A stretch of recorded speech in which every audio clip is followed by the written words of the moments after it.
All right, Austin. Have you ever heard of the phrase high agency?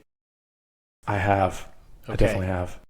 Well, instead of just telling you about it, it might be easier to just illustrate it. Okay. Ooh. So imagine you are imprisoned in a foreign country. You don't speak the language, very little infrastructure, and they hand you a phone. You have one phone call to make.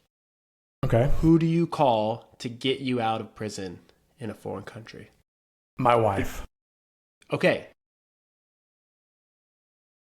You call your wife. Why your wife? She is the best deal maker I've ever met in my life, and she doesn't take no for an answer, and I'm pretty sure she would kill people if I asked her to. Um, and so like all of those things, like literally, like I am not a deal maker. I am not a get the best price possible. She is ruthless, and she would find a way to get me out.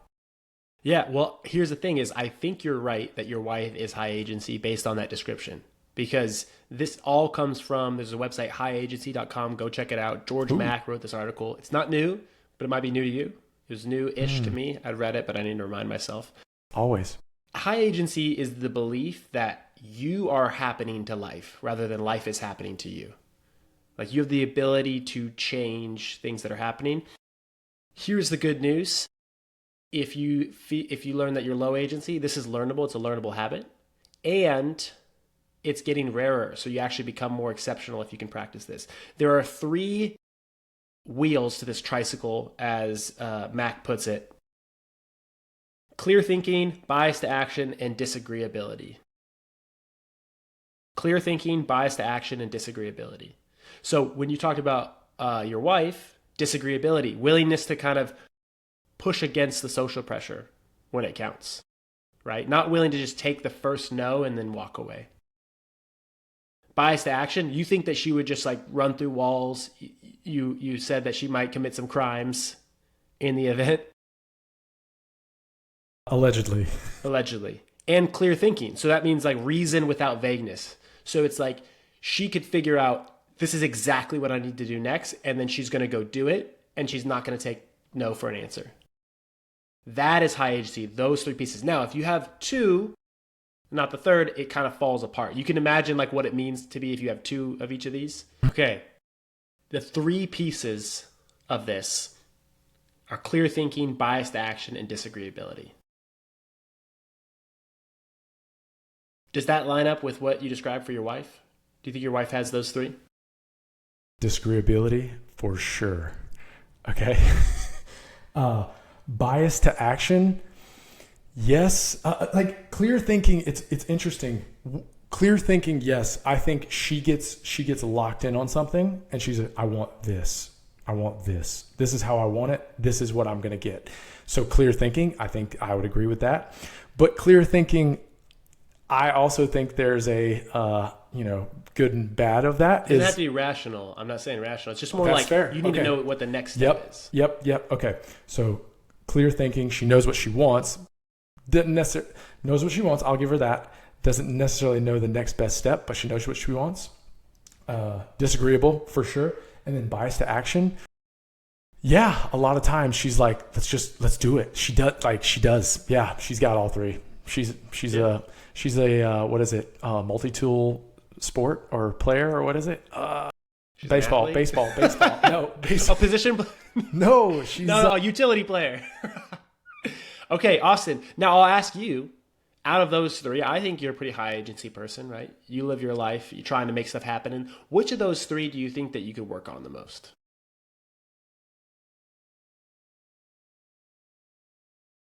it depends on the actual space of life. To be honest, for me, I think I could work on maybe the disagreeable part, but then again, like when it comes to fly bodies and it comes to like the FlyFit app, I'm very disagreeable, or and not very disagreeable, but also I think I disagree more when it comes to things that I think I know more about. And then I'm less disagreeable when I don't know about the situation. I think that's what I look about a disagreeable. To answer your question, you said, which one can you work on to make yourself better, to be more high agency? Man, because I am a bias to action at a fault. So my clear thinking, I think I'm good at bias to action because I definitely take action.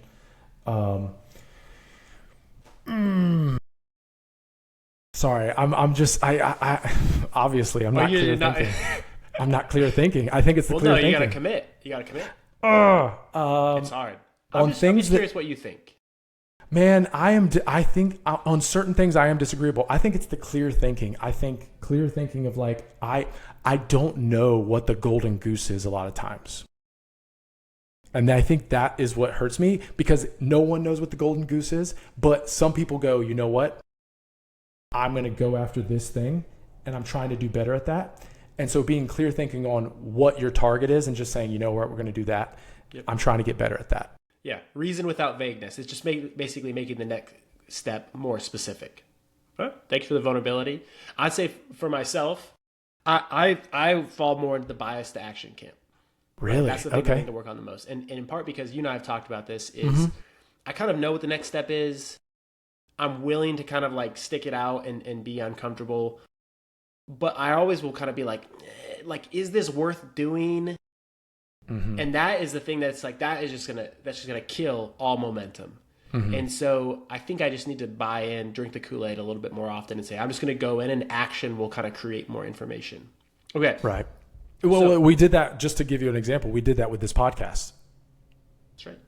Essentially, because I remember our first podcast, we were literally talking on the phone. We were riffing off stuff, blah, blah. I was like, dude, let's just do it right now. And you're like, all right, let's do it. And then that was like a bias to action. Because I think in your moments where you feel like, hey, when you feel comfortable, I think that's when you don't take action as much. Like you feel comfortable. When you feel like you're a little, like not scared, but like, I'm trying to find the right word, where you're like backs against the wall, then you're like, I got to take action.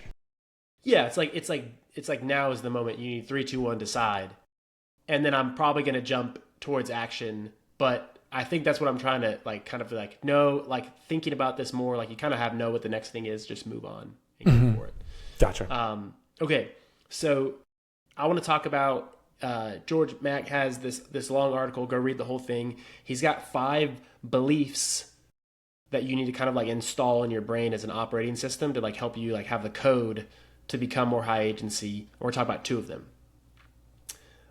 They're going to sound familiar to you probably because they're out in the zeitgeist. They're just like, I don't know if he seeded them or he took them up. And I heard George Mack talk at the MFM podcast. So there you go. So, there are no adults. There are no adults.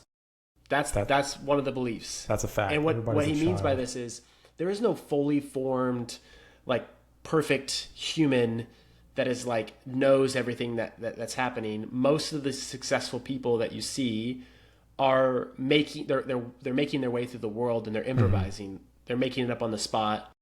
It's not like they have this master plan in their head. They might have vision, but there's a difference between saying like, oh, like I don't really know what to do versus like, oh, I'm just going to see and find out. And that's what a high agency person does is like, why don't we just try? Why not just try? I like that. Like, and when I like just the dumbed downness, because there are no adults, like as kids, I think, or even in school, or even as a young officer, you're like, oh, like they must have it figured out. Like that was my thought process most of the time. Cause like, oh, they're going to have our best interest in mind. They're going to make the right decisions. And then you come to find out, in my experience, people don't know Yeah, that moment where you realize, oh man, my parents actually don't have it all figured out. Dang it. And I think that the conclusion of this, that kind of pushes you towards high agency is nobody's coming. It's on you, right? There's not like some perfect adult form person that's going to come in and kind of understand everything to do. Like you're in this situation, you have agency, you should just take an action to make your life better or whatever the next right thing. For sure. All right. So the second belief that I want to talk about is there's no unsolvable problems.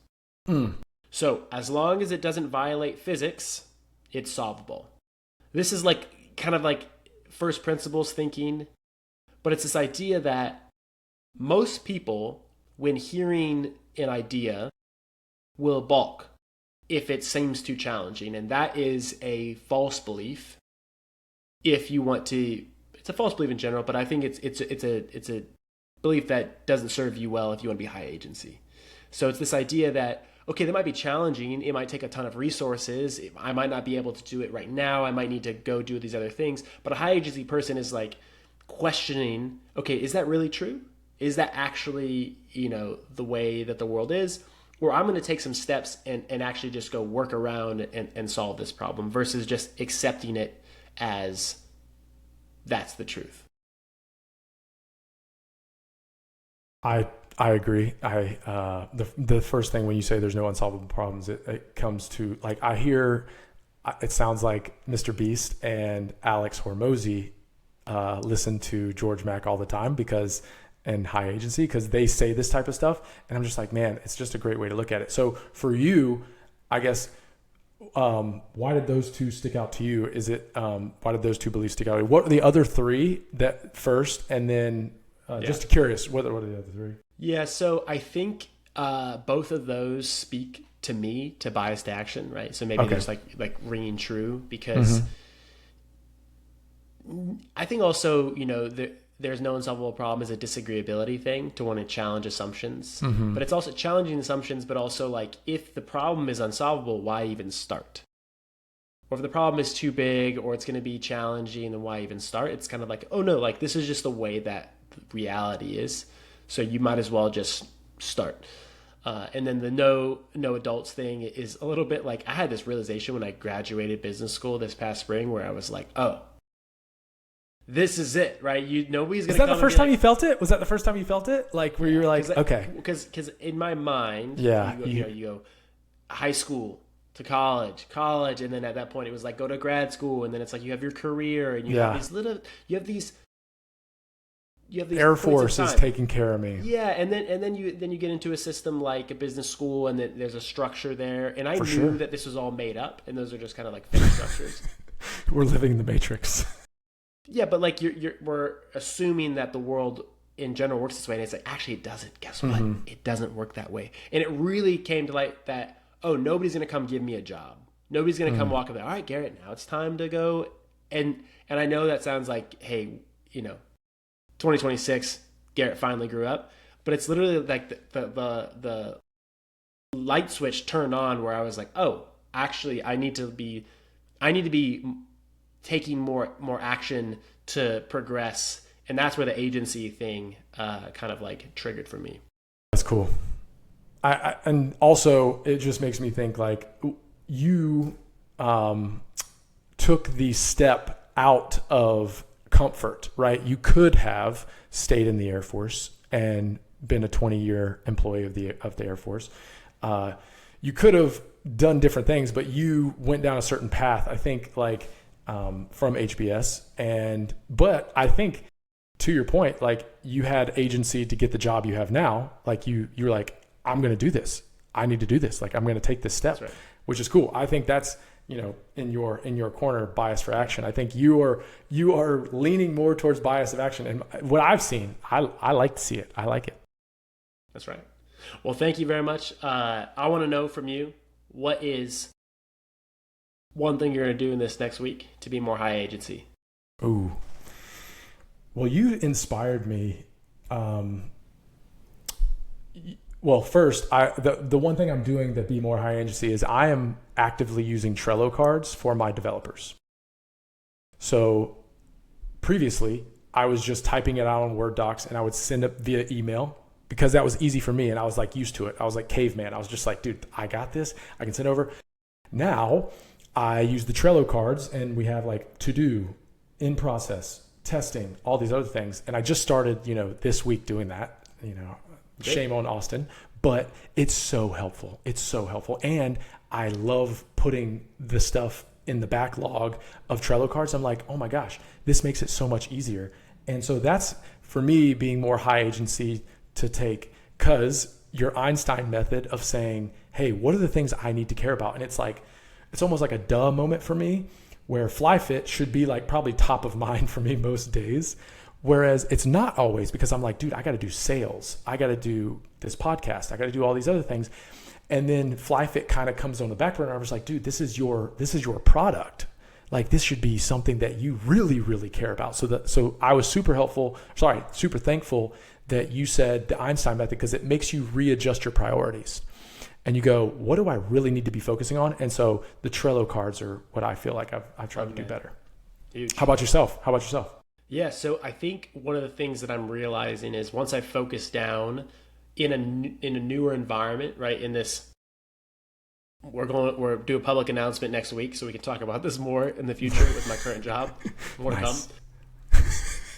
That's the fourth In order time. to get clear thinking, I need to actually kind of understand where I'm at and where the best step is to go. So that looks like a weekly kind of like strategy session. And this is something I've done for my life a little bit, but I need to sit down and just like be bored with my thoughts and really hash it out versus getting caught up in the day-to-day, because the day-to-day will happen, throughout the week. There's going to be the tasks that pop up and I can attack those, but I need to create that space to get the clear thinking. And then once I've identified, okay, this is actually something where I can be ahead of the power curve versus behind it, and kind of get after those things that are longer term or more strategic that get pushed aside because either you don't know that, oh yeah, this is actually the right thing to do, or there's something that just seems more urgent. So your implementation is weekly strategy session for your work, or just for life, which for work specifically? Yep. Okay. And when are you going to do it? I'm going to do it on Sunday evenings. Cool. Okay. I love it. I'm going to hold you to it. I'll be asking. Yeah. You better make those Trello cards. Dude, I love these Trello cards, because also I use chat to help me make them, because I basically type in, hey, this is there the feature. Integration? I'm sure there is. I'm sure Okay, there is. offline, we're going to get you set up so that you're just going to dictate, and then it's going to do it all for you. By the way, We'll get you set up. business idea for us eventually is these camp fly bodies will take mom and pop stores / people that aren't as fluent in these types of things, just like you're saying, is like, hey, it's going to be a 3-day crash course. We're going to set you up with how to use AI the best of your ability, just because I feel like I'm decently savvy, and it takes a big muscle movement for me to actually do it, because I'm just like, I don't know what the benefit's going to be. Anyways. Yeah, I mean, this is a plug for getting on something like Town or Grokbot. I just started using Grokbot, and it's like the future is coming. In terms of like how easy it is, like the Apple moment, the iPhone moment is coming for AI, for this things where it's like you just start telling it in natural language and it's going to go out and figure it out. It's already here. I'm scared. Welcome to the singularity. All right, be high agency this week. Do it.